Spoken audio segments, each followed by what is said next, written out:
I'm here this morning in a neighborhood at an undisclosed location in central Arkansas, and sitting on this porch of this house nobody's living in.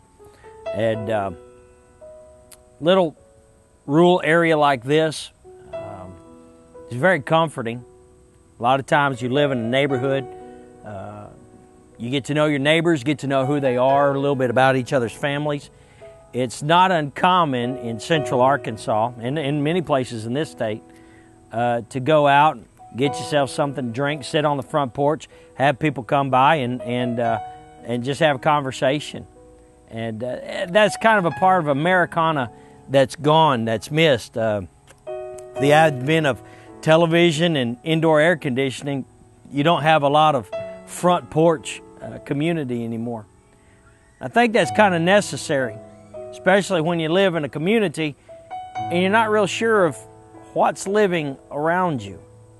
There was some things I had found on the, just digging through my phone, had looked up some different things, and you know, a lot of times you can find, when you go on the internet, you can find that many serial killers, that's a segment of society nobody wants to talk about, but serial killers in America often live in communities just like this, in neighborhoods just like this, sometimes in houses like this, or even nicer than this one.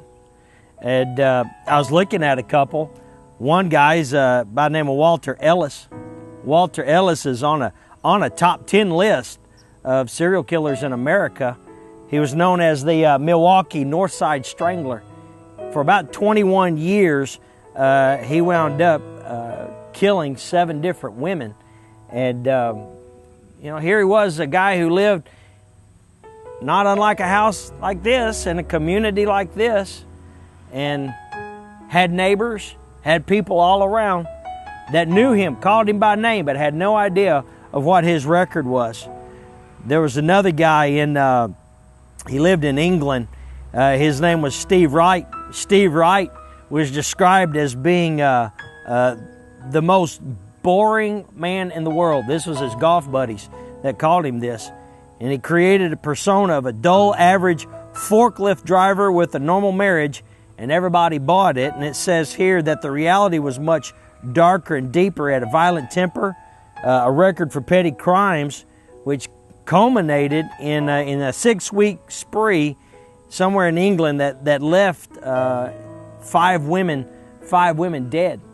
You know, this is a guy, and there's plenty of them like that live here in America, and they live in neighborhoods just like this. And it's very easy to just throw bars up on the window and you know, keep yourself from your neighbors and don't try to meet them. But I don't think that's who God called us to be, because somewhere along that line, just take Walter Ellis with his 21 years, in a 21-year span where he killed 7 different women. What would have happened if the church had reached him? Don't tell me that there's not people in the world today who have committed atrocious crimes, who stumble onto a Christian or wind up in a church for some reason, and God gets hold of their life and changes them. I know there is. Nicky Cruz, the one that David Wilkerson led to the Lord, story of the cross and the switchblade, the beginning of Teen Challenge. Here's a guy who did commit murder, and yet he became a minister of the gospel of Jesus Christ. Maury Davis, another one, who was, during the time of Charles Manson, killed a lady gruesomely with a buck knife, and horrible. Today he's a pastor of a very large church. You know, there are people all around us in our communities, in our neighborhoods. We don't know who they are. We don't know what's going on in their life. But we do know this: Jesus Christ can change them. And Jesus gives us, not the pastor, me as a pastor, it's very easy for those in my church or in other churches to look at the pastor and say, that's what we pay you for. You're supposed to be going out around here and knocking on all the doors and inviting all the people to come to the church. And that's not true. The pastor's job is to equip you to go out there and do the work of the gospel. The Bible tells us in Luke Luke chapter number 14, where it talks about, it's a parable Jesus was giving about a great supper, and those that were invited would not come. And that's literally a picture of the church. The church people wouldn't come to the church. And so it says in the parable that the master told him, said, go out into all the neighborhoods. He says it this way in verse 23. Then the master said to the servant, go out into the highways and the hedges and compel them to come in, that my house may be filled. And he says, for I say to you that none of those men who are invited shall taste my supper. There are those that they don't come to church. They should, but they don't. Christ wants us to reach all men, all people. The highways and the hedges, that means the highways is the highly traveled areas. The hedges, that's the very hidden places of our neighborhoods. And Jesus gives us the command, go out and tell all of them, I want them to come to church. Tell all of them to come in because I want to make a difference in their life. Walter Ellis, Steve from England, many others, Ted Bundy, John Wayne Gacy, all of these men who were serial killers had a house address. They had a front yard that had to be mowed. They had a mailbox to go get their mail at. They grocery shopped with everybody else.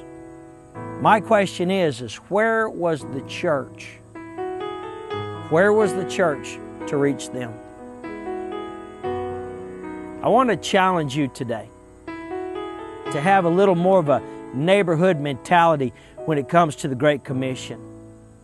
I want to challenge you to take another look at your neighborhood. Take another look at your neighbors around you.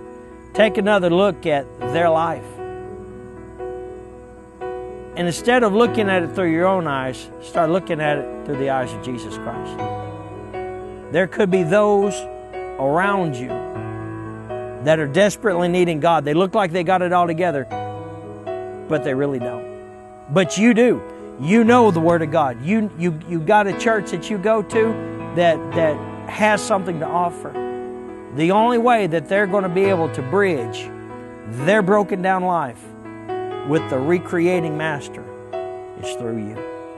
And Jesus tells us right there, go into the highways and the hedges, the traveled areas and the untraveled areas. Go out and compel them to come in, that my house may be filled. As you live your week this week, as you go about, take some time to go through your neighborhood. You don't even have to try to reach your entire town. My little town is 6 streets by 7 streets, something like that. It's not necessary that you go around and knock on every door. But what would happen if you took your block and you just focused on your block and you just go around once a month, knock on a door and say, hey, how are you today? Is there something I could pray with you about? If you're not doing anything this Sunday, would you like to come and go to church with me and my family and be our guest? It could be that the only reason that they would come to Christ, and who knows, maybe even stop a life of crime, is because you are willing to go out of your way and say, I care. God bless you. I pray that you have a great, great week. Go with God, love your neighbor, and make a difference in the world you live in. God bless you.